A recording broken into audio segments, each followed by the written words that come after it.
Foreigner Corner continues to push for answers to the questions you're asking about Congressman Trey Radel's cocaine bust. And tonight, we're hearing back on one. Court documents shedding some light on the details of the bust, but one question not answered. Who was Trey Radel with the night he was busted with drugs? Foreigner Corner's Dave Colbreth joins us now with what he's finding.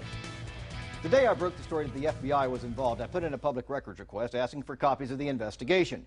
The next day, after Radel went to court and was sentenced, it would be considered a closed case. Today, an FBI spokesman got back to me and told me when I can expect copies of that investigation. When Trey Radel went to court on November 19th, court documents revealed that Radel met with an acquaintance of his and an undercover police officer at a restaurant, and that Radel had on several previous occasions used cocaine with this acquaintance. The document refers to Radel's acquaintance and an undercover police officer separately. One can only surmise from that this acquaintance was not another undercover cop. So who is it? There are, best I can tell, 5 ways to get an answer to that.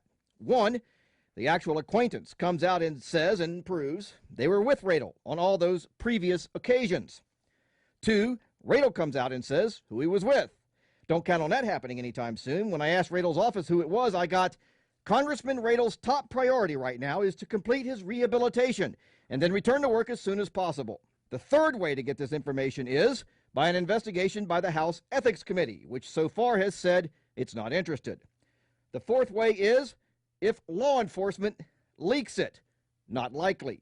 But the 5th and most likely way is by filing a Freedom of Information Act request, which is what I filed the day before Radel went to court. I now have my answer.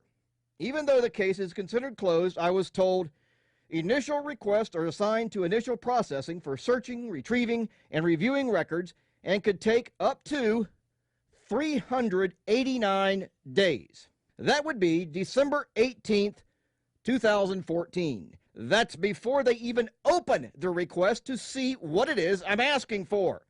Then if it's a small request, meaning there are up to 500 documents, it will be another 175 days. That would be June 10th, 2015. If it's a medium-sized request, 283 days. That's September 27th, 2015. And a large request is another 389 days, or on January 12th, 2016. And there is also the possibility that the names in those documents will never be revealed. Bottom line, if Radel runs for re-election, and right now there's no indication that he won't, that would be on November 4th of next year. 8 months later, the facts will come out. Live, Dave Colbreth, Fox 4 in your corner. What do you think about this story? Do you have more questions for Congressman Radel? Sound off when you call us 239-206-FOX4 or email us at news@fox4now.com.